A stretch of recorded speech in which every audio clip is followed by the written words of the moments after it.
நீங்கள் போயிட்டு ஒரு ஆர்சிபி ஃபேனை வந்துட்டு திட்டுற மாதிரி அந்த மாதிரிலாம் நான் பார்த்தேன். என்ன நடந்தது ஆக்சுவலாக? என்ன வளர்த்துறீங்கன்னு கேட்டேன். அதுக்கு நான் பகிரங்கமாக மன்னிப்பு கேட்குறேன். அது ஆவேசத்தில் நான் வார்த்தை விட்டேன். ஓகே, இப்போ அந்த வீடியோ நீங்கள் ஃபுல்லாக பாருங்கள். அந்த வீடியோ காட்டு டெலிட் பண்ணி அந்த மாதிரி ஏதோ ஒரு வார்த்தை சொல்லுவேன். அந்த வீடியோ குட்றா தான் கேட்பேன். பையன் எதுக்கு தோத்துட்டு போய் எந்த வீடியோ கேட்குறான் அப்படின்னு ஒருத்தர் கூட தோணலையே. கையை போட்டு டக்குனு வீடியோ ஆன் பண்ணி 3-4 தடவை டக்குன்னு விசில் ஊதிட்டார். ஃபஸ்ட்டு ட்ரிகர் ஆகிடுச்சு. சத்தியமாக சொல்கிறேன், தம்பி போயிட்டு தான் சொன்னேன். டெஸ்ட் மேட்ச் நல்லா இருந்துச்சு அப்படின்ற வந்து ஒரு நக்கல் எப்படி சொல்கிறது உங்களுக்கு புரியல. ஒரு நக்கலாக சொன்னார். அவன் அம்மா கூட ஜோடியாக வரும்போது நான் பார்த்துருந்தேன்னா சத்தியமாக யாருமே பண்ணிருக்க மாட்டேம்மா. டென்ஷனாக இருக்கும். அப்போ அம்மா என்னம்மா இப்படி பண்ணுறான்ட்டு நான் துரத்தும் போது தான் போய் அவங்க அம்மா பின்னாடியே ஒளிறான். சில பேர் நான் பார்த்தேன் அப்படியே அபாண்டமான குற்றச்சாட்டு. இவன் விராட் கோலி சோக்லின்னு சொல்லியிருக்கான். எந்த ஒரு வீடியோவிலையோ இல்லை எந்த ஸ்பீச்லையோ இந்த எடுக்கவே முடியாது. இதே ஒரு லேடி வந்து இந்த மாதிரி துரத்தின்னு போயிட்டு அந்த பையன்கிட்ட அந்த வீடியோ கொடுக்கிட்டு தான் இந்த சமுதாயம் என்ன சொல்லியிருக்கோம்.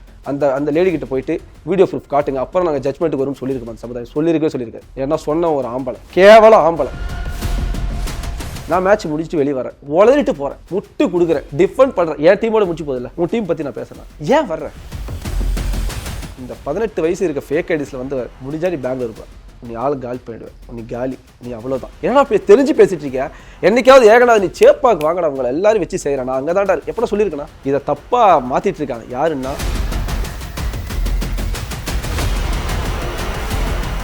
டாக்டர் ஐசரி கணேஷ் வழங்கும் தனுஷ் நடிப்பில் கர வெற்றி நடை போடுகிறது. உங்கள் சத்யாவில் ஃபுல் மூன் சேல் காலை 9 மணியிலிருந்து இரவு 12 மணி வரை. மே 1 ஒரு நாள் மட்டும். வணக்கம் ஏகநாதன் ப்ரோ. வணக்கம் ப்ரோ, எப்படி இருக்கீங்க? நல்லா இருக்கு ப்ரோ, எந்த பிரச்சனையும் இல்லை. ஓகே, லாஸ்ட்டாக வந்து உங்களை ஒரு வீடியோவில் பார்த்தேன். அதுக்கு முன்னாடி நிறைய வீடியோஸில் பார்த்துருக்கேன். அப்படிங்கும்போது ஒரு வீடியோவில் பார்த்தேன், ரொம்ப கான்ட்ரவர்ஷியலான வீடியோ. நீங்கள் போயிட்டு ஒரு ஆர்சிபி ஃபேனை வந்துட்டு அட்டாக் பண்ணுற மாதிரி, வந்துட்டு திட்டுற மாதிரி அந்த மாதிரிலாம் நான் பார்த்தேன். என்ன நடந்தது ஆக்சுவலாக? அதுக்கப்புறம் உங்களுக்கு நிறைய பேக் ஃபயர் ஆச்சு, நிறைய பேர் உங்களை திட்டியிருந்தாங்க. ஈவன் சில சிஎஸ்கே ஃபேன்ஸுமே அதை கண்டிச்சிருந்தாங்க. என்ன பதில் சொல்ல விரும்புகிறீங்க? ஸோ ஃபர்ஸ்ட்லேருந்தே போயிடலாம். நம்ம வந்து ஏன்னா ஒரு வீடியோ வந்துச்சு, வீடியோ வச்சு ஜட்ஜ் பண்ணிட்டாங்க மக்கள். அப்படி தான், சரி நானும் அதான் பண்ண போகிறேன். உலகம் போகிற ஸ்பீடுக்கு வருதையும் தொத்தைன்னு ஓடுறான், என்ன தேவையில்ல வேலைன்னு சொல்லிட்டு அடுத்த வீடியோ போகலாம், இல்லை கமெண்ட் போட்டு நாலு தான் திட்டலாம், அவ்வளோதான். ஏன்னா மற்றவங்க அந்தளவுக்கு டைம் இல்லை, இன்னும் பிடிக்கலையா இன்னும் கொஞ்சம் எக்ஸ்ட்ரா திட்டிட்டு போகலாம், அவ்வளோதான். பட் ஒரு விஷயம் என்னென்னா, இந்த வீடியோ நீங்கள் நல்லா பார்க்கணும். திரும்ப பார்க்கும்போது செம கோவத்தில் அந்த பையனை 49ன்னு கத்திருப்பேன். ஃபஸ்ட்டு நான் ஒன்றும் 49 அப்படின்னு பண்ணியிருக்க மாட்டேன். செம கோவமாக ஒன்று பண்ணியிருப்பேன். நான் அந்த ஃபஸ்ட்டு அந்த வீடியோவில் வரதை சொல்லிடுறேன். அண்ட் அகைன் அவன் நில்றான்ற, அவன் நிற்கலை, கூட இருக்கும்னு சொல்லுவார். அந்த வீடியோவில் இவ்வளோ பண்ணிட்டு ஏன்டா ஓடுறேன்னு சொல்லுவார். அந்த வாய்ஸ் நீங்கள் கேட்கலாம். அண்ட் அகைன் போயிட்டு எஸ் அந்த அம்மாவை பார்த்து என்ன வளர்த்துறீங்கன்னு கேட்டேன். அதுக்கு நான் பகிரங்கமாக மன்னிப்பு கேட்குறேன். அது வந்து என்னோட வயசில் பெரியவங்க இந்த ஈகோ பார்க்கறதுலாம் எனக்கு தேவையில்லை. ஓகேங்களா, அது அப்புறம் நான் வரேன். அதுக்கு அந்த அம்மா இப்போவுமே அந்த வீடியோ பார்க்கும்போது கண்டிப்பாக நான் மன்னிப்பு கேட்பேன். எனக்கு வந்து அதில் வந்து எந்த ஒரு இதுவும் கிடையாது. அது ஆவேசத்தில் நான் வார்த்தை விட்டேன். ஓகே, அண்ட் அகைன் அப்போது அந்த வீடியோ நீங்கள் ஃபுல்லாக பாருங்கள். அந்த வீடியோ காட்டு டெலிட் பண்ணி அந்த மாதிரி ஏதோ ஒரு வார்த்தை சொல்லுவேன். அந்த வீடியோ குட்றா தான் கேட்பேன். ஸோ இது நீங்கள் பார்க்குறீங்க. அப்போ இந்த வீடியோ ஃபுல்லாக பார்க்குறவன் இந்த பையன் எதுக்கு தோத்துட்டு போய் எந்த வீடியோ கேட்குறான் அப்படின்னு ஒருத்தர் கூட தோணலையே. ஓகே, இப்போ நான் இங்கே வரேன். It's not about CSK fan or RCB fan. Human being. ஒரு ஓரமாக நின்றுட்டுருக்கேன். இவர் எப்போவுமே என் கூட மேட்ச்சுக்கு வரவர் சசி. நான் ஒரு ஓரமாக நின்றுட்டுருக்கேன். ஃபஸ்ட்டு 2 மீடியா என்கிட்ட வந்து ப்ரோ கொஞ்சம் ரிவ்யூ கொடுப்பேன். எப்போவுமே எனக்கு கேட்பாங்க, நான் கொடுப்பேன். நான் வந்து அவ்வளோ பெரிய ஆள் கிடையாது. நோ அப்படின்னு சொல்கிறேன். அதை பார்த்தா நம்ம அதாவது அவங்க பண்ணி தான் நம்ம பெரிய ஆள் ஆகணும். இதே மீடியா தான். நான் மீடியா என்னைக்குமே குறை சொல்ல மாட்டேன். அவங்களால தான் இன்றைக்கி நான் 10 பேர் தெரியுறேன். 10 பேர் திட்டவும் செய்வோம், அது வேறு கதை. தெரியும். ஓகே, கொடுத்துட்டு நான் இவருக்காக வெயிட் பண்ணிட்டுருக்கேன். ஏன்னா அவர் கொஞ்சம் அடுத்த ஸ்டாண்டில் பார்த்தார் மேட்ச் இவர். ஸோ ஒன்றா பார்க்க முடியல. ஸோ நான் வெயிட் பண்ணிட்டுருக்கேன். சும்மா அப்படி மொபைல்ஸ் கால் பண்ணிட்டுருக்கேன். திடீர்னு உள்ளே வராரு. ப்ரோ ஒரு செல்ஃபி. இதுதான் அவர் கேட்டது. யார்?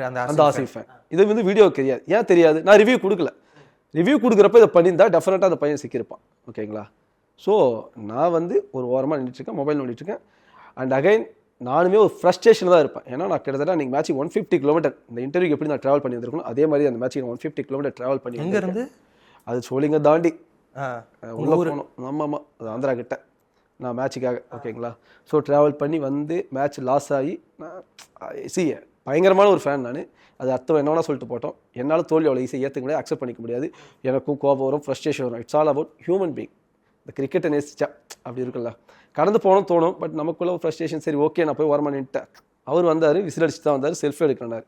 எனக்கு லைட்டாக ஸ்பார்க் ஆச்சு. இவன் பார்க்கவே ஒரு மாதிரி இருக்கான், இவன் செல்ஃபிக்காக தான் வந்தான்ட்டு. சரி கேட்குறான். அப்போ நல்லபடியாக தான் பேசுகிறான். என்ன பேசுகிறான்னா, ப்ரோ செல்ஃபி மட்டும் வேணும் தான். கை போட்டுக்கிட்டாரு. செல்ஃபின்ற பேரில் அவர் டக்குன்னு, நான் அந்த டைமில் இப்படி லெஃப்ட்டில் பார்த்துட்ருக்கேன் ஃப்ரெண்டு வர்றானான்ட்டு.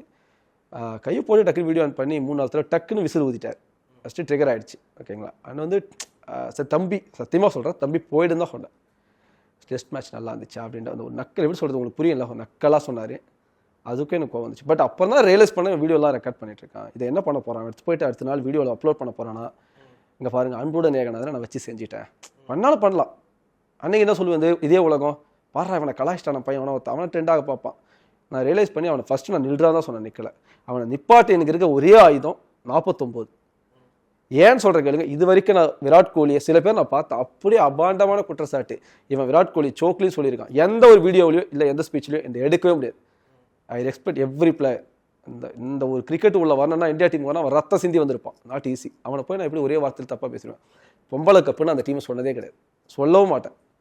அவன் டீமில் லேடிஸ் டீம் இருக்குது, ஆடி ஜெயிக்கிறாங்க. நீங்கள் எந்த மீடியாவிலும் எங்கே எடுத்து பாருங்க, இல்லை என்ன போஸ்ட் எடுத்து பாருங்க, சொல்ல மாட்டேன். லாலிபாப்னு தான் சொல்ல மாட்டேன். இது எதுவுமே நீங்கள் சொல்ல மாட்டேன். ஓகேங்களா? இதை சொல்ல வச்சு இந்த 49 ஏன் சொன்னேன்னா, சம்பந்தமே இல்லாத ஒருத்தர் வந்து நீ இப்படி பண்ணிட்டு போயிட்டு, இவருக்கு அந்த வீடியோ எனக்கு தேவை ப்ரோ, என்னுடைய பர்சனலாக மீறி நீ அதை பண்ணியிருக்கேன். அதை வாங்கினா ஃபஸ்ட்டு நின்றா நிப்பாட்டில். ஸோ உங்களை ஈகோ எனக்கு டச் பண்ணி தான் ஆகணும். நீ நின்ட்ட. அண்ட் அகைன் சத்தியமாக சொல்கிறேன், அவங்க அம்மா வந்தாலும் எனக்கு தெரியாது. நீங்கள் கேஷுவலாக இப்படி வாங்க, அம்மா கூட வந்தவன் இப்படி பண்ணுவான்னு நீங்கள் எதிர்பார்த்துருப்பீங்களா? இல்லை, அது யாரும் எதிர்பார்க்க மாட்டாங்க. தனியாக ஃப்ரெண்ட்ஸோட வந்திருப்பான் இந்த மாதிரி பண்ணிட்டு போகிறான்னு சொல்லிட்டு தான் நீங்கள் துரத்துறீங்க. அவன் அம்மா கூட ஜோடியாக வரும்போது நான் பார்த்துருந்தேன்னா சத்தியமாக யாருமே பண்ணிருக்க மாட்டேம்மா, டென்ஷனாக இருக்கும். அப்போ என்னம்மா இப்படி பண்ணுறான்ட்டு நான் துரத்தும் போது தான் போய் அவங்க அம்மா பின்னாடியே ஒளிறாங்க. எனக்கு அந்த ட்ரிகர் ஆகிட்டு ஒரு ஹியூமன் பீங்காக நான் சொல்லிட்டு இருக்கேன். சிஎஸ்கே ஆசிபி நீங்கள் யோசிக்காது. உங்கள் இந்த இடத்துல நீங்கள் இந்த வீடியோ பார்க்குற எல்லாருமே நீங்கள் அந்த இடத்துல யோசிச்சு பாருங்கள். உங்களை அவன் ஏமாற்றிருக்கான். ஃபஸ்ட்டு யாராக இருந்தாலும் கோபம் வரும். நம்பி ஏமாற்றிட்டான். செல்ஃபின்னு வந்து வீடியோ ஆன் பண்ணி ஓகே, வேறு வழியே இல்லை. நான் வந்து அவனை கெட்ட வார்த்தையில் திட்டக்கூடாது, அவங்க அம்மா மனசு கஷ்டப்படும். அவங்களையும் நான் எதுவும் சொல்ல முடியாது. என்னையும் நான் கண்ட்ரோல் பண்ணணும். நான் கொஞ்சம் ஓப்பனாக சொல்கிறேன், வீட்டுக்கு சின்ன பையன், நான் செல்லமாக வந்த பையன், கொஞ்சம் கோபக்காரன் தான். அது எல்லாரும் வந்து ஹியூமன் பீயிங்னா அப்படி தான். நம்ம வந்து எல்லாருமே நல்லவன் கிடையாது, எல்லாருமே கோபத்தை கட்டுப்படுறதும் கிடையாது. வேறு வழியே இல்லை, இன்னமா வளர்த்துருக்கீன்னு தான் கேட்டேன். ஓகேங்களா? அது அப்படி அவ்வளோ, ஏன்னா அந்த கிராமத்தை ஒட்டி வளர்ந்தவங்க இப்படி தான் திட்டுவாங்க மோஸ்ட்டாக. ரொம்ப ட்ரிகர் ஆகிட்டா. அது அவ்வளோ பெருசாக ஆகுன்னு அந்த டைமில் யோசிக்கவே இல்லை. நான் கேஷுவலாக இருந்தோம், நானும் வரும் ஃப்ரீயாக தான் இருந்தோம். ஓகேங்களா? பட் இவ்வளோ பெருசு ஆயிடுச்சு. எனவே அது அவங்க மனசை கஷ்டப்பட்டது. அப்படி தான் சாரி மன்னிப்பு கேட்டேன். ஆதன் சினிமாக்கு அன்றைக்கே கூப்பிட்டு சொல்லிட்டு மன்னிப்பு கேட்டுக்கிறேன்ட்டு. ஓகே, இப்போது நான் அதை கேட்டுக்கிறேன். பட் என்னோட கொஷின் என்னென்னா, அந்த பையன் பண்ணதை எத்தனை பேர் நியாயப்படுத்துறீங்க?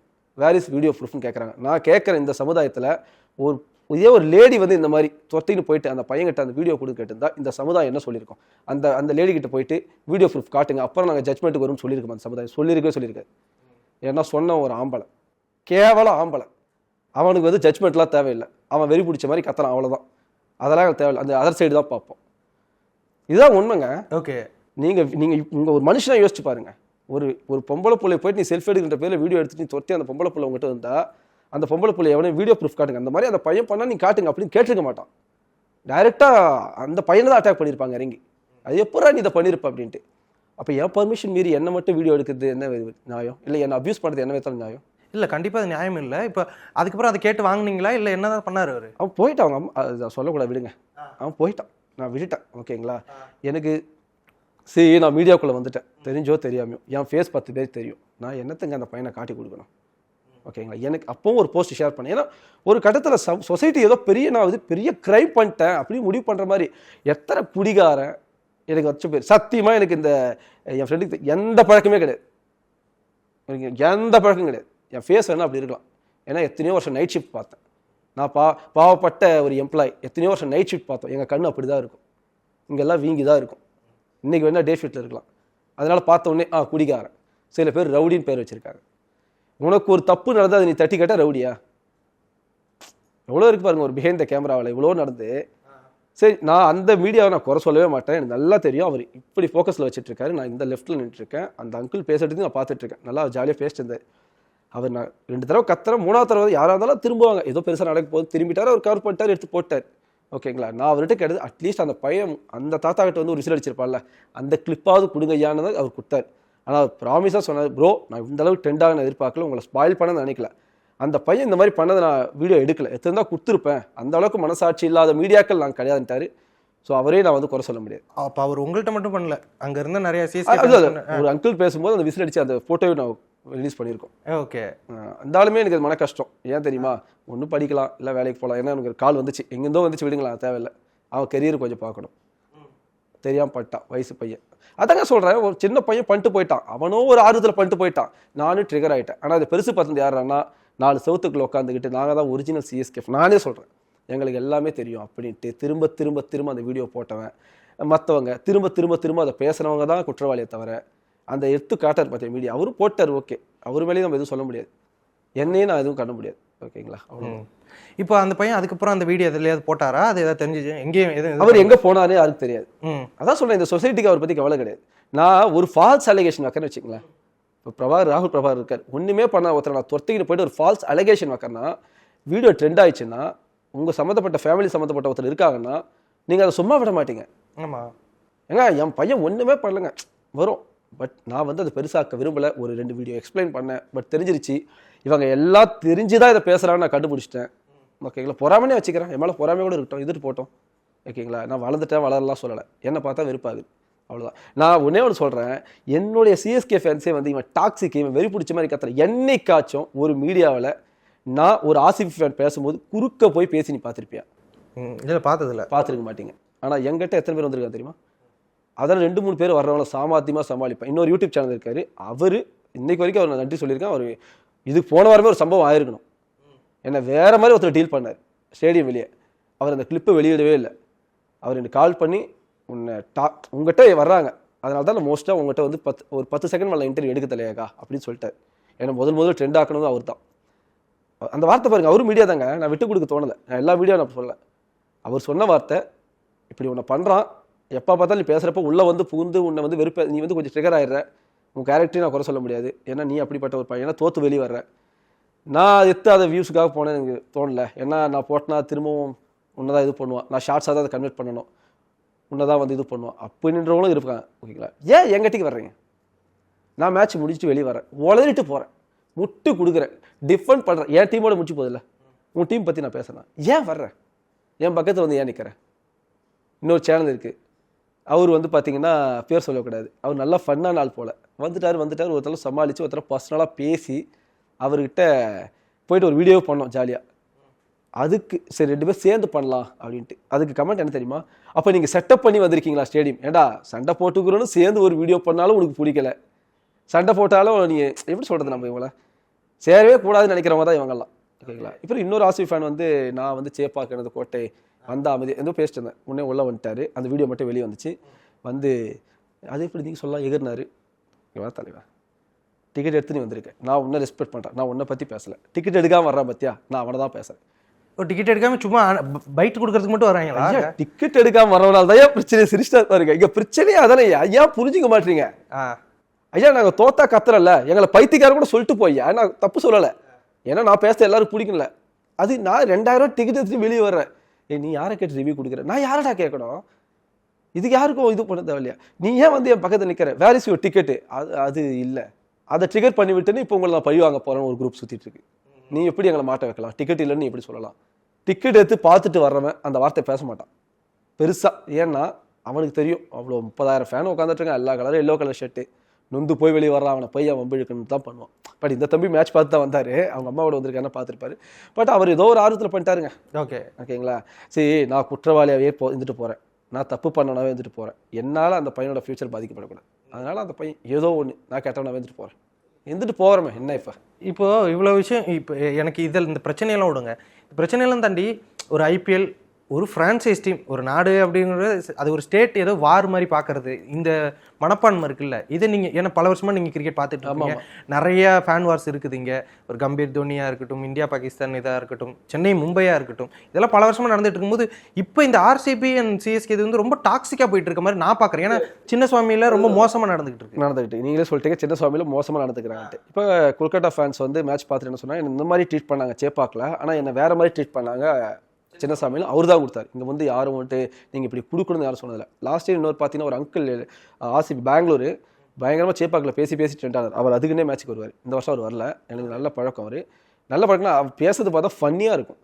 அவரை போயிட்டு நீ எப்படி எங்கள் ஸ்டேடியமில் வந்து நீ எங்களையே மார்க் பண்ணிட்டு இருக்க அப்படின்னு ஒருத்தரும் அவர் கேட்டதில்லை.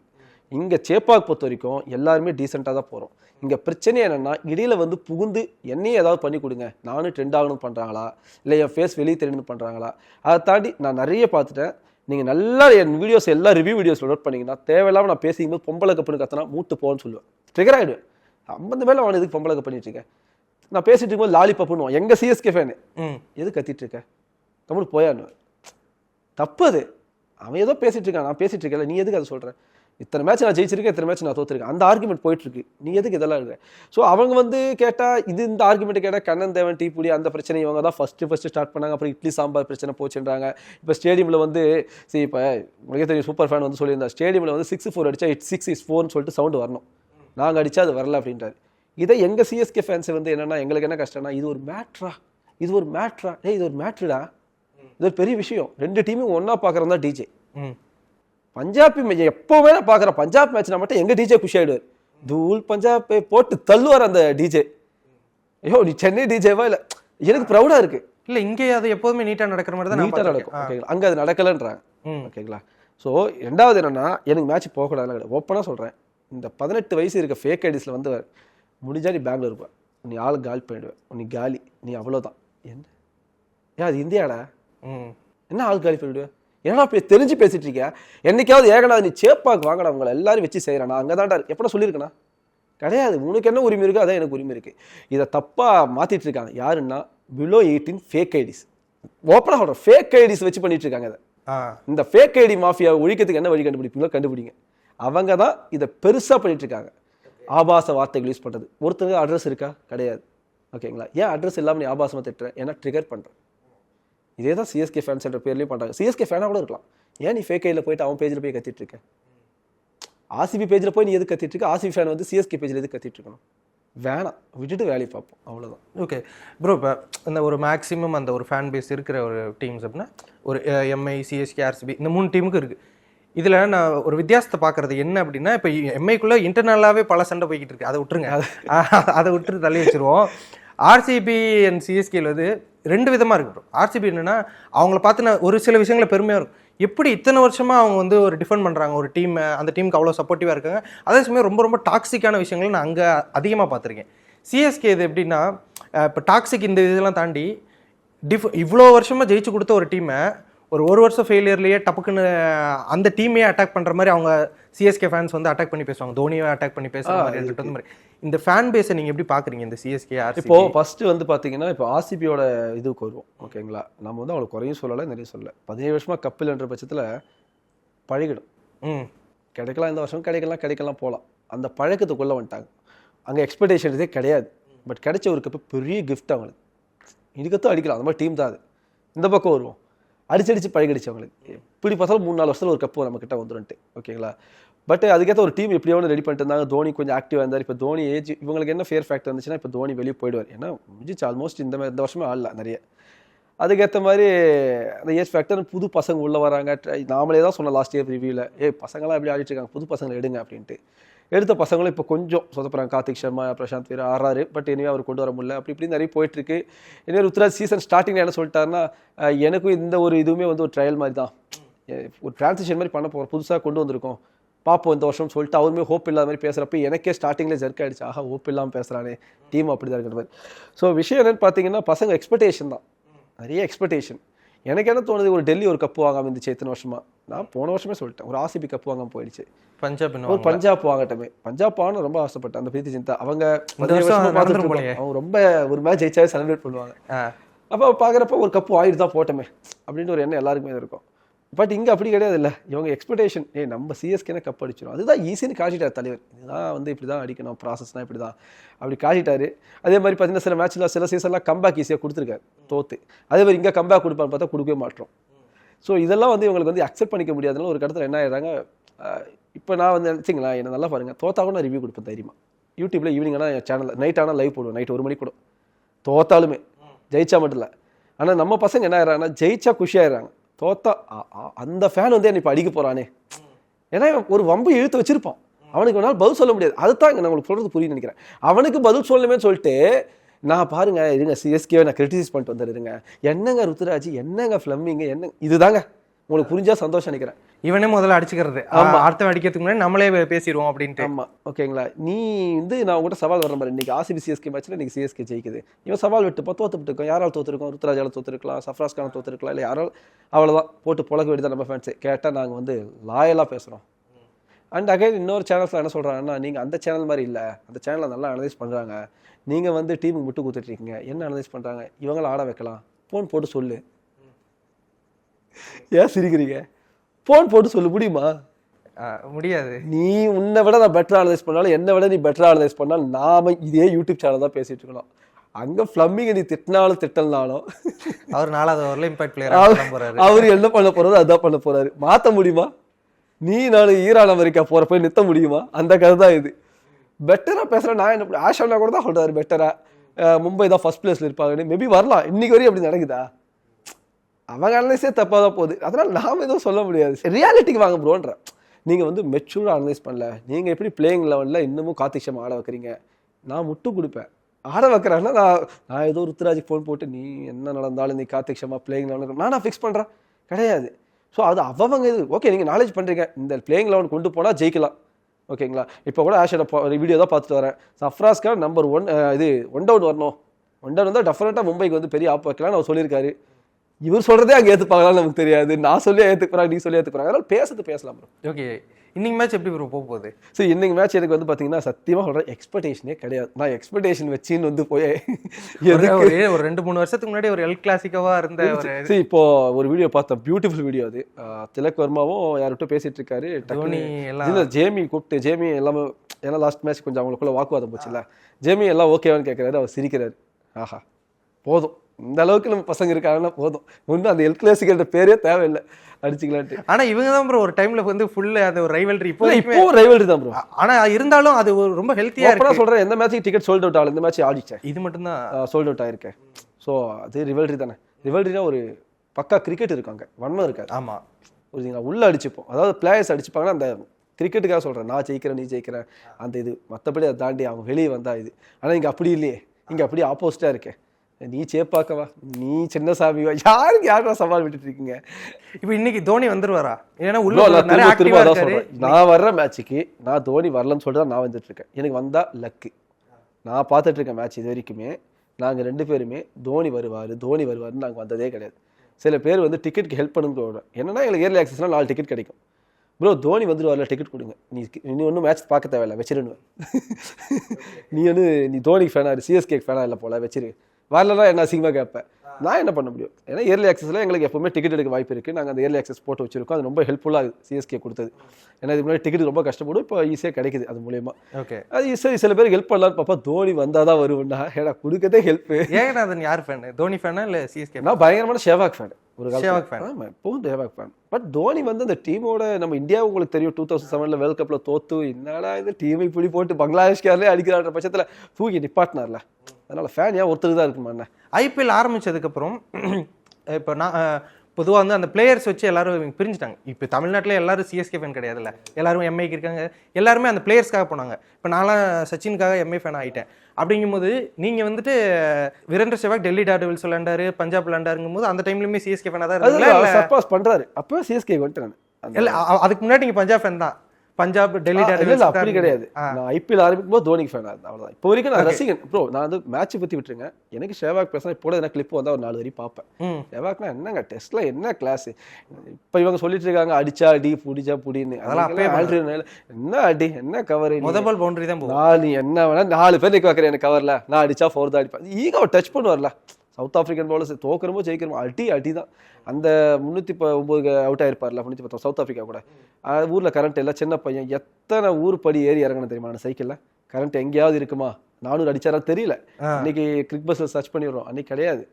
எனக்கு தெரியாம ஈவினிங் 4 மணிக்கு சொல்றாங்க அவர் எப்போ அவுட் ஆயிட்டா இருப்பா. இன்னைக்கு வந்த முதல் 4வது பாலே அவுட் ஆயிட்டா இருப்பான்ட்டாங்க. ஓகே, மனசு உடஞ்சலாம் அழுதேன். அது ஒரு காலம். இல்லை எனக்கு இப்போ என்ன ஒரு ஹாப்பியாக இருக்குன்னா, ஃபர்ஸ்ட் டைம் ஒரு சிஎஸ்கே ஃபேனை வந்து நான் தோனியான்னு இல்லை, அது ஏன் ஃப்ரான்சிஸ் அப்படின்ற அந்த ஒரு இது இருக்குல்ல. நிறைய பேர் பார்க்கும்போது எனக்கு என்ன காண்டாகும்னா, வெறும் தோனியை பற்றி மட்டும்தான் பேசுவாங்க. அதில் யார் என்ன பண்ணாலும் கிரெடிட்ஸ் அங்கே போகாது. எனக்கு அது செம்ம காண்டாகும். ஓகே, யார் என்ன பண்ணாலும் அந்த மேட்ச்ல ஒருத்தர் செஞ்சுரி போட்டிருப்பாரு, ருத்ராஜன் தான் நினைக்கிறேன். அந்த மேட்ச்ல ஒரே ஒரு கேட்ச் வந்து செம்மையா பிடிச்சிருவாரு தோனி. அன்னைக்கு ஃபுல் கிரெடிட்ஸும் தோனிக்கு போயிடும். ருத்ராஜ் கேக்கோட அங்கே உட்காந்துருப்பாரு அப்படின்ற மாதிரி எனக்கு செம்மையாக தான் இருக்கும். உங்களுக்கு ஒரு சிஎஸ்கே ஃபேனா உங்களுக்கு அது எப்படி இருக்கும்? எனக்கு கொஞ்சம் கிரெடிட்ஸ் அவர் கொடுங்கடா அப்படின்ற மாதிரி இருக்குமா? இல்லை கண்டிப்பாக இருக்கும். ஆனால் அந்த கிரெடிட்ஸ் கொடுக்கறதுக்காக எங்கள் தலைவர் இன்னும் மேட்ச் டக் அவுட்ல கூட உட்காரல. இப்படி பாருங்களேன், இப்போ நீங்கள் கேட்ட கேள்விக்கு நான் பதில் சொல்கிறேன். அவர் வந்து டக் அவுட்ல உட்காந்தா ஸ்கேம் பண்ணுறாருன்றாங்க. அவர் வந்து டக் அவுட்ல உட்காந்தா ப்ராக்டிஸ் பண்ணணுமா இல்லையா அந்த இது சரியாக? அவர் இங்கே தான் பண்ணி ஆகணும், ஸ்டேடியம்ல வந்து பண்ணி ஆகணும். கேமராவும் எடுக்க தான் எடுப்பாங்க, வீடியோ எடுத்து தான் போடுவாங்க. அண்ட் தென் அவர் மேட்ச்சுக்கு வர மாட்டாருன்னா டக் அவுட்ல ஏன் உட்கார மாட்டாருன்னா, வேற வழியே இல்லை, அவர் தான் ஃபோக்கஸ் பண்ணிட்டு இருப்பாங்க. நீ சிங்கம் தான் பாட்டு ஓடிட்டு இருக்கோம், அப்ப கிரெடிட்ஸ் திருட்டான் தான் சொல்லிட்டு இருப்பீங்க. அந்த மனுஷன் வராமே இருக்கட்டும். ஓகே, மேபி அவர் பொறுத்த வரைக்கும் ஓப்பனா தெரியும், அடிபட்டு வாங்க இந்த ஒரு சீசன் கூட தான் இருக்கலாம். வாங்க என்ன பண்றீங்க, என்ன நான் ரொம்ப வருஷம் ஆட முடியாது, என்னதான் பண்றீங்க. ஏன்னா ஃபர்ஸ்டே சொல்லிட்டா என்னோட மென்டார்ஷிப்பே இருக்காதுன்ட்டாராம். இப்போ வரைக்கும் தோனியோட இன்புட்டே இல்லாம தான் இந்த டீம் போயிட்டு இருக்கு. அது ருத்ராஜ் ஓப்பனா சொல்லிட்டாரு. நான் போயிட்டு கூப்பிட்டேன் இந்த மாதிரி ஃபர்ஸ்ட் மீட்டிங், நம்ம சீசனுக்கு முன்னாடி 10 நாள் முன்னாடி ஃபர்ஸ்ட் மீட்டிங் போட போறோம், ஃபிளமிங் கூப்பிட்டாரு. ஓப்பனா சொல்லிட்டாராம், நோ, ஸ்ட்ரிக்ட்லி நோ. அதை சொன்னதே ருத்ராஜ் தான். நீங்க ஃபிளமிங் என்ன முடிவு எடுத்து நீங்க என்ன ஆடுறீங்களோ போய் கிரிக்கெட் ஆடுங்க, ஓகே, உங்க அண்டர்ஸ்டாண்டிங் என்னவோ பாருங்க. நாங்கள் அது இப்போ வரைக்கும் அது அவரோட ரிசல்ட் தான். ஓகே, இப்போ தோனி வந்தாலும் 4 மேட்ச் தோக்கலாம். போன வருஷம் அதெல்லாம் இருந்துச்சு, தோனி வந்தா ஜெயிச்சு குத்துருவார். அதெல்லாம் வந்து உங்களோட எக்ஸ்பெக்டேஷன். ஓகேங்களா, கிரிக்கெட்டை நம்ம ஒன்றும் ஜட்ஜ் பண்ண முடியாது. நீங்க என்ன சொல்றீங்க இப்போ சிஎஸ்கே ஃபேனா, தோனி இன்னொரு வருஷம் வந்து பிளேயரா விளையாடணும் அப்படின்னு நீங்க நினைக்கிறீங்களா, இல்ல யங்ஸ்டர்ஸ் இந்த சிஎஸ்கே அடுத்த கட்டத்தை நோக்கி போகணும்? இப்போ எப்படி சச்சின்ல இருந்து ரோஹித் சர்மா அப்படின்ற ஒரு இது போச்சு இல்லை, எம்ஐ ஆர்சிபி வந்து இப்போ பட்டிதாரர் நோக்கி போச்சு இல்லை, அது மாதிரி இது அடுத்த கட்டத்தை நோக்கி போகணும்னா தோனி இனிமே வராம இருக்குன்னு நினைப்பீங்களா, இல்லை ஒரு வருஷம்? எனக்கு ஒரு வருஷம் மென்டாரா இருந்துட்டு போகன்ற நான். ஒரு வருஷம். ஆமா, அவரோட அவரோட வாழ்க்கை அவர் பார்க்கணும், இதுலயே வாழ்ந்துட்டு போகலாம். அவருக்கு வந்து பாருங்களேன், யாரோ எங்கேயோ போய் செட்டில் ஆகுறாங்க. இன்னமும் அது ஒரு அவங்க ராஞ்சியிலேருந்து அது ஒரு கட்டுரையை வெளியிட்டிருக்காங்க, அந்த கிராம மக்கள், அந்த சிட்டியே. தோனி நினச்சா எங்கேயோ போய் எப்படியோ வாழ்ந்துருக்கலாம். இன்னமும் இந்த ஊரில் பெரிய வீடு கட்டி விவசாயம் பண்ணிட்டு இருக்காரு. எங்களுக்கு ரொம்ப பெருமையாக இருக்குது. இங்கேயோ இன்னமும் அங்கே வெயிலாம் அடிக்குது. அவர் நினச்சா எங்கேயோ ஒரு குளிர் பிரதேசத்துக்கு போயிட்டு எங்கேயோ செட்டிலாக எப்படியோ வாழலாம். அவரோட வாழ்க்கையை அவர் வாழ நினைக்கிறார். எனக்கு தெரிஞ்சு அவர் தான் ஆசைப்படுவார். சிஎஸ்கேலாம் எனக்கு தெரிஞ்சு இன்னும் ஒரு 3-4 வருஷம் தான். அதுக்கடுத்து ஒரு மென்டாராக இருக்கலாம், அதாவது 3-4 வருஷமே. அதுக்கடுத்து அவர் யாரு கண்ணுக்கு தெரியும். நான் என்ன சிஎஸ்கே 3-4 வருஷம் தான் அப்படின்ட்டீங்களா? இல்ல வேற டக்குனு சிஎஸ்கேக்கு ஒரு 3-4 வருஷம். ஓகே, அடுத்த தலைமுறை கொடுத்துருங்க, அவர் போயிடுவார். ஓகேங்களா, இன்ஃபேக்ட் நீங்கள் சச்சின் சொல்கிறீங்களா உட்காந்துட்டு இருக்காரு, அந்த மாதிரி கூட எனக்கு உட்கார மாட்டாருன்னு தோணுது. அவர் வந்து பாருங்க ஸ்டாபை சேத்துல உருட்டு இருக்காங்க சல்மான் கூட சேர்ந்தவர். அவருக்கு அதான் பிடிச்சிருக்குன்னா நம்ம அதை வந்து யாரும் ஒன்றும் பண்ண முடியாதுல்ல. ஓகே, பார்க்கலாம் அவர் காசி தாத்தா என்ன பேசி வச்சிருக்காரோ. இன்னைக்கு நீங்க என்ன பேச போறீங்கன்னு தான் வெயிட் பண்ணிருக்கேன் ஆவலா. சிஎஸ்கே வர்சஸ் மும்பை நடக்குது, ரொம்ப எக்ஸ்பெக்ட் பண்றேன் இந்த மேட்சை. பார்ப்போம். லாஸ்ட் ஒரு இல்ல ஒரே ஒரு எனக்கு என்ன கஷ்டம்னா, ஒரு ரோஹித் சர்மாவை சரியா ட்ரீட் பண்ணலையோ எம்ஐன்ற மன கஷ்டம் எனக்கு இருக்கு. ஒரு அது லாஸ்ட் இயரே வந்து ஹர்திக் பாண்டியா இங்கேருந்து நீங்க அப்படி மூவ் பண்ண சொன்னது வந்து ஒரு பெரிய, அது அவங்களுக்கு எப்படியோ 2 பேரும் வந்து எல் கிளாசிக்காவில் ரோஹித். இப்போ நான் ஓப்பனாக சொல்ற பாருங்க, நிறைய பேர் எப்படி இம்மெச்சூரிட்டியாக புரிஞ்சுப்பா நான் சொல்ற பாருங்க. எனக்கு CSK versus Mi fan, CSK versus Mi match Rohit வந்து ஆடுறாரு. நான் வந்து ரோஹித் எனக்கு பிடிக்கிறதுக்காக ரோஹித் வந்து செஞ்சுரி அடிக்க நான் வேண்டிக்கு போத்தல. ஐயா ரோஹித் அவுட் ஆகி தான் வேண்டும், அதுக்காக ரோஹித் எனக்கு பிடிக்காது கிடையாது. எனக்கு அந்த மேட்ச்சில் ரோஹித் அவுட் ஆகிட்டு தான் நான் நினைப்பேன். ஏன்னா எனக்கு பொறுத்த வரைக்கும் சிஎஸ்கே ஜெயிக்கன்னா ஒரு நல்ல பேட்ஸ்மேனு அந்த மாதிரி அவுட் ஆகிடும். ஓகேங்களா, ஏன்னு பார்த்தீங்கன்னா அவரோட கேப்டன்சி எக்ஸ்ட்ராடனரி. எத்தனையோ ஒருத்தர் புல் பண்ணியிருக்காரு மேட்ச். அவர் சிஎஸ்கேவோட எத்தனை மேட்ச்லாம் 3 ஃபைனல் வைத்து வச்சு வாங்கியிருப்பாரு. ஏன்னா உண்மையிலே கேப்டன்சி. பட் இப்போ இருக்க கேப்டன்ஸ் அது க்ளூலெஸ் ஆகுறாங்க. ஆனால் அவர் பவுண்டரி லைனில் நிற்கிறாருங்க அந்த ஃபர்ஸ்ட் மேட்ச். அதுக்கடுத்து போய் உட்காந்துட்டார். அவர்கிட்ட ஒரு இன்புட்டை கூட வாங்க முடியாது அவனால். அவர்கிட்ட நீ வாங்கிப்பாரு, மேபி ஹர்திக் பாண்டியா சுதந்திரமாக செயல்படலாம்னு நினைக்கலாம். ஆனால் கைமீறி போயிட்டு இருக்கேன், இன்புட் வாங்க. ஏன்னா இன்னும் ரோஹித் சர்மா 2-3 வருஷம் இருப்பார் போல. தோனி மாதிரி இப்பயே இதுவாக இல்லை. ஸோ எனக்கு தெரிஞ்சு அந்த ஒரு விஷயத்தில் வந்து எனக்கு எம்ஐ மேலே ஒரு கோபம். ஓகே, மற்றபடி எம்ஐ ஃபேன்ஸுக்கே இருக்கு. ஆமாம், அது எம்ஐ ஃபேன்ஸுக்கு. அண்ட் அகைன் பார்த்தீங்கன்னா இப்போ சொல்லுவோம் பகாலி நீ ஜெயிச்சிட்டா நான் என்ன பண்ணுவேன், வயிற்றுல தான் இருக்கும். மும்பை யாரும் ஜெயிச்சாலுமே வயிற்றுல தான் இருக்கும். ஏன் நான் பாட்டம்ல இருக்கக்கூடாதுல, மேலே இருந்தால் கூட தெரியாது. பக்கத்தில் 1 2 3 4 நான் 4லேருந்து நீ 1 இருந்தால் கூட தெரியாது. 9-10 கிலோ சண்டை போட்டா அதுதான். ஓகே, இப்போ அதை வச்சு ஒரு செக்மெண்ட் மாதிரி விளையாடுவோம். Blind ranking of IPL points table 2026. அதாவது உங்களோடது முடியும் போது எப்படி இருக்கும் இந்த பாயிண்ட்ஸ் டேபிள்? எனக்கு ஒரு ரேங்கிங் நானே கேட்குறேன், நீங்கள் அப்படியே ரேங்க் பண்ணுங்க. ஓகேவா? ஓகே. ஃபர்ஸ்ட் வந்து டெல்லி கேபிட்டல்ஸா கண்டிப்பாக 5th பிளேஸில் ஃபினிஷ் பண்ணுவோம்னு தோணுது. 5th. Okay. Rajasthan Royals 3rd. Kolkata night Riders 10. ஆக்சுவலாக இப்போ லக்னோ தான் இருக்காங்கன்னு நினைக்கிறேன். கேகேஆர் வந்துடும். இல்லை லக்னோவே 10 போட்டுங்க. கூட 2 மேட்ச் இருக்கு எங்களுக்கு. சிஎஸ்கே அவங்களுக்கு 2 மேட்ச் இருக்கு. நீங்கள் 9 கொல்கத்தா, 10 லக்னோ. ஓ அப்படியா? இப்போ லக்னோ 10. ஓகே. இல்லை பஞ்சாப் ஃபர்ஸ்ட். அங்கே தான் நிற்போம். எங்களை இறக்கவும் முடியாது, ஏற்றவும் முடியாது. ஓகே. குஜராத் டைட்டன்ஸ் எனக்கு தெரிஞ்சு 6th பிளேஸ் இல்லை 7th பிளேஸ். 6th போட்டுக்குவா? ஓகே. எஸ்ஆர்ஹெச் 3rd தின்னுடுவாங்க போல. 3rd ஆல்ரெடி சொல்லிட்டீங்க, ராஜஸ்தான் சொன்னீங்க. அப்படின்னா நீங்கள் எஸ்ஆர்ஹெச் இருக்கிற ஃபார்முக்கு 2nd பிளேஸ் கூட போடுங்க. 2nd. ஓகே. எம்ஐ கண்டிப்பாக எங்களுக்கு கீழே இருப்பாங்க. எங்கள்ட்ட என்னன்னு சொல்லிடுறாங்க, அதைத்தான் நான் வேண்டுவேன். ஏன்னா நாங்கள் வந்து எப்படி கம்பேர் கொடுப்போம்னு சொல்ல முடியாது. நீங்கள் எங்கே பாருங்க, எம்ஐ மாதிரி ஒரு பயங்கரமான டீமாக இருந்தால் நீங்கள் இன்னைக்கு வரைக்கும் ஹோப் வைக்கலாம். எங்கள் டீமில் எனக்கு ஹோப் வைக்கக்கூடாது. இப்போ நீங்கள் எம்ஐ நான் பாராட்டு நினைக்காதீங்க, நீங்கள் தான் சிரிச்சுக்கணும். எல்லாம் எம்ஐ கிட்ட என்ன இல்லை, எல்லாமே இருக்கு. எங்கிட்ட எல்லாமே இருக்கு. ஒற்றுமைதான் இல்லை உள்ள. ஆமா, என்ன பிரச்சனை அவங்களுக்குள்ள. எம்ஐ எம்ஐ தான். என்ன என்ன பிளேஸ்? 8th போட்டுக்குங்க. 8th. நாங்க 7th வந்துக்கிறோம். ஓகேங்களா? ஆர்சிபி ப்ரோ அந்த டாப் 4ல ஏதாவது ஸ்லாட் மிஸ் ஆகுதா? 4 இன்னும் மிஸ் இருக்கு. அந்த 4 போட்டுக்குங்க. 4 சிஎஸ்கே 7 சொல்லிட்டு அதான் போட்டேன். 7 அதாவது தலை ஃபார் ரீசன் மாதிரி 7 அதை தூக்கிட்டு போயிட்டு 7. இல்ல இது வந்து நம்ம டிவி கிவ் பேக் பண்ணி இப்ப நிறைய பேர் என்ன திரும்ப போட்டுருவாங்க வீடியோவா நீங்க போட்டீங்கன்னா பாருங்க ஏகாவே விட்டு குடுத்துட்டாரு சிஎஸ்கே வெயிட் ரியாலிட்டிக்கு வரேன். ஓகேங்களா? ஆனா இன்னும் ஒரு ஹோப் இருக்குல்ல. இருக்கு எல்லா மேட்சும் ஜெயிச்சா நீங்க 4th பிளேஸ் டாப் 4ல வந்து நான் சந்தோஷப்படாம இருக்க போறேன். நான் பூஜையை போட்டுட்டு இருக்கேன்.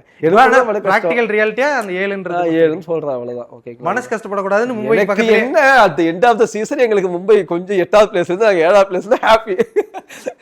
ஏங்க ஸ்போர்ட்ஸ் அவ்வளவுதான். நான் ரொம்ப சீரியஸா எடுத்துக்கிற ஆள் கிடையாது. ஓகே. நான் அழுத காலம் தான். ஒரு ரெண்டு தோத்தப்பெல்லாம் அழுத காலம் தான். சின்ன புள்ள அழுது ஆகணும். ஓகேங்களா? மனசு தாங்கிக்காது. பட் இதுக்கெல்லாம் வந்து நம்ம வந்து 2 மாசம் ஐபிஎல் முடிஞ்சு போச்சுங்க. உண்மையான அழுகையே May 4 தான் எலெக்ஷன் ரிசல்ட். பொறுத்திருந்து பார்ப்போம். Thank you so much bro. நிறைய விஷயங்கள் பகிர்ந்துக்கிட்டீங்க. அடுத்தடுத்து மீட் பண்ணுவோம். ஐ மீன் இன்னைக்கு மேட்சுக்கு ரொம்ப வெயிட் பண்ணிருக்கேன். Thank you so much for the interview. Thank you bro. Doctor Ishari Ganesh வழங்கும் தனுஷ் நடிப்பில் கர வெற்றி நடை போடுகிறது. உங்கள் சத்யாவில் ஃபுல் மூன் சேல் காலை 9 மணியிலிருந்து இரவு 12 மணி வரை மே 1 ஒரு நாள் மட்டும்.